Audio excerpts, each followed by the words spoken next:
going to start off with a little bit of NFL draft talk. We're recording this on a Monday night, so the draft has just kind of concluded over the weekend, right?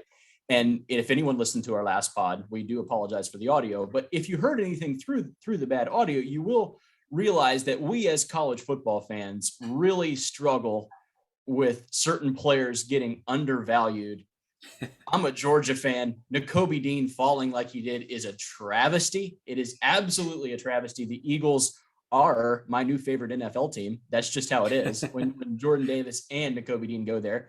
And then the Falcons just, the Falcons, dear Lord, what a terrible draft. Vince, any early thoughts just about, like, we as college football fans, I think we have a different view than maybe like NFL fans. Like we care about the NFL a little bit, but we have a college perspective here. And watching it every year, it almost makes me more and more furious watching it. It's like, at what point does college production matter? Like, do we not care about it at all? That's always the tough question. And I mean, you even said as a Georgia fan last week, like you had a little trouble with the thought that Travon Walker was going first overall. And, he had ridiculous measurables, which I guess is the important thing now. And the other thing to remember is you're talking about 32 different teams with vastly different drafting strategies. So I think some of that plays into it too. But it is kind of amazing when, and I really hope, you mentioned Nakobe Dean, and there was talk of injury issues or something. I really hope that was all that was, him falling to the third round.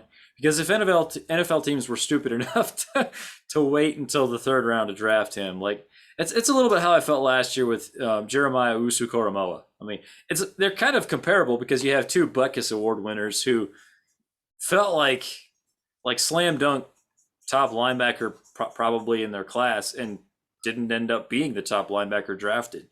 I mean, it's just bizarre. Like, I know there's slightly different types of players, but to me, it reminded me of that for sure, because Jock, drafted in the second round by the Browns. Every mock had him in the first round, and then he ends up being one of the best rookies in the league. And I would not be shocked at all if we're talking about Nakobe Dean like that.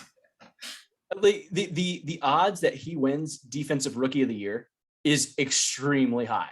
Like he's going to start for them day one. He's going to have a lot of tackles. He's going to make some really nice plays that kind of pop. And you're like, okay, that's not a third rounder. How did we get him in the third round? And just to the point about Travon Walker, as a Georgia fan, I've watched like literally every college football game that he played there, right? Like I'm a Georgia fan. I saw him play. He was our fourth best defensive lineman last year. That's the truth of the matter. He was our fourth best. He was behind Jordan Davis and Devontae Wyatt, who were first rounders. And then Jalen Carter, who's actually still in school, but will be a first rounder next year. Yeah. And like, there was no question that he was the fourth best. And like, I'm a fan of his. I'm glad that he went number one. I mean, good for him. He's going to get a lot of money and well done to him. Hats off. I understand. Yeah. He tested just right off the page at the combine. His numbers, his stats, the 3-cone, the 40 time, they were all great. I get it, whatever. But the lack of production, like, does that not matter? And I guess maybe like just for college football fans out there that year after year, you see this and you get frustrated. Just know there's others like you out there that can't understand what is wrong with these GMs sometimes. And yeah, Nakobe Dean, to your point, they talked about allegedly it was a torn pec. Maybe like that's kind of what was the word on the street. He's going to have surgery. He said they'll be out for a year is what he said. Like after surgery, he'll miss a year. Nakobe Dean, after the draft, immediately said that he would be ready for OTAs tomorrow. Like he's ready. He could start next week. Like, so in that way, it's like, are we just trying to be smarter than the room? Like the clearly the best linebacker in the nation and the captain of one of the best defenses of all time, that somehow that felt a little too easy, and we had to kind of muddy the waters a little bit. Any other names that you felt that slipped, that maybe should have been higher, or the other way, that guys that you were maybe a little higher on than should have been? Well, okay, so everyone's praising the Ravens, and I'm just going to keep on piling on. They got Kyle Hamilton at 14. They got Tyler Linderbaum later in the first round. Those are going to those might be two Hall of Famers. Right, Literally, right. like those will, at the very least, I fully expect both of those guys to be Pro Bowlers. Yeah, In the redraft, that people like to do in 3 or 4 years, sure. Kyle Hamilton will be like third, and Linderbaum will be like seven. And it'll Yeah. be what happened. But that, yeah, I mean, as a Notre Dame fan, I have seen Notre Dame players get drafted and said to myself, I'm not sure that's going to work out. Right, like right. just a year ago, I saw Ian Book go in the 4th round, and I was like happy for him, but also I'm like, I would be shocked if Ian Book is ever a starter in the NFL. Like you just used a 4th round pick on a backup, Right. and probably not a very good one at that.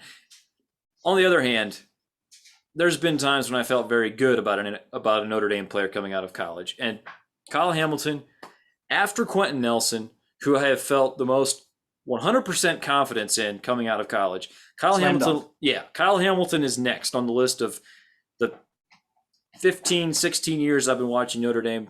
Like, of all the Notre Dame players I've seen come out of college, Kyle Hamilton's number 2 from me in confidence. And I was a little bit, I get not shocked because we saw it and start to show up in some of the mocks that he might slip a little bit, but Yeah.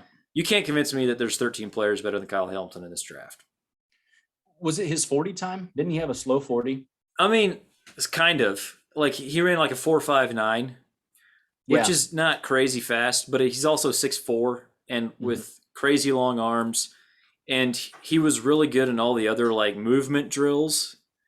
And he reads offenses very well. Like all of that compensates for being average fast, I guess. Like, and we all saw the highlight against Florida State where he goes from the opposite hash, and we're talking college hashes. Like, goes from the opposite hash to make a sideline interception. He plays fast. Like, there was never a time watching him where you actually thought, ooh, he was a step slow there. Like, it never happened. That never was a thing on tape. Not one time. So the 4.59 to me, big deal. Like, I would take Kyle Hamilton on my team in a heartbeat. And I think most would have. I'm also one of those that doesn't understand. I think maybe the same thing with Nakobe Dean, because sure, his 40 time was about the same. I think it was high 4.5s.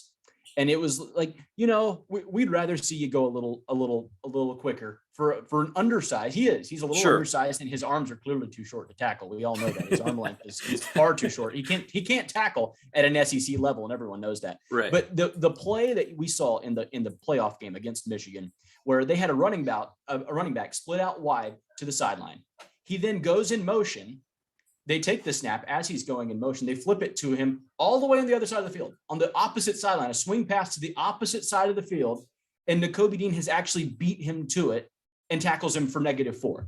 And you see that, like, how can you see that play and somehow still think that he's slow? Like, I understand 40 he plays fast. Yeah. Well, they do. Instincts matter. Reactions matter. And I think the two guys that we're talking about with Hamilton and Dean, I think they're kind of similar players where they're just good football players. No, they may not be the fastest football player, but like, so what? John Ross isn't really even in the league much anymore. Yeah. And he had like one of the fastest 40 times of all time, right? Like, I think it was 4.22. I think he was like the fastest measured.